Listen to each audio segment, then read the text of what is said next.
Hello coders. இன்னைக்கு DSA சீரிஸ்ல ஒரு அரேவை எப்படி ரிவர்ஸ் பண்றோம்ன்றத பார்க்க போறோம். Using two methods. And welcome to our channel code குரல்.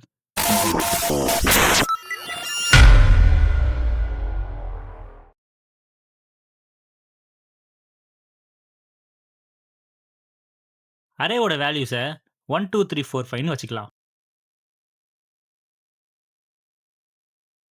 அண்ட் லெஃப்ட் ஈக்குவல்ஸ் டு 0 ஏன்னா starting index number 0. And right equals to length of array minus 1.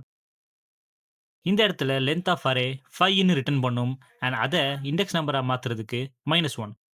இப்போ அரேல இருக்கிற எல்லா எலிமெண்ட்ஸும் ஆக்சஸ் பண்றதுனால வைல் லூப்பை யூஸ் பண்ணலாம். இந்த loop left index number right index நம்பரை விட ஸ்மாலா இருக்கிற வரைக்கும் ரன் ஆகும்.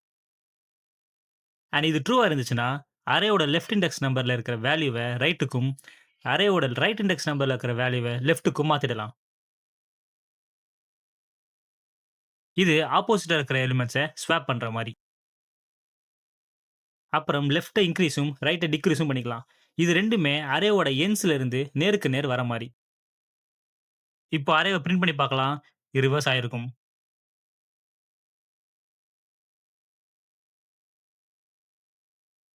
அண்ட் இதை பில்ட்-இன் ஃபங்க்ஷன் மூலமா எப்படி பண்ணலாம்னு பார்க்கலாம்.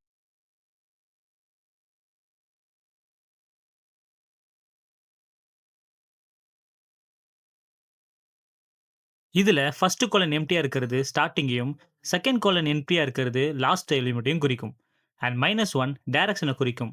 இங்க ரிவர்ஸ்ல வரும். அண்ட் இதுவும் அரேவை ரிவர்ஸ் பண்ணும். அண்ட் அவ்வளவுதான் கோடஸ். இது மாதிரி மோர் கண்டென்ட்ஸ்க்கு மறக்காம கோட் குரல் சேனலை சப்ஸ்கிரைப் பண்ணிருங்க. டடா.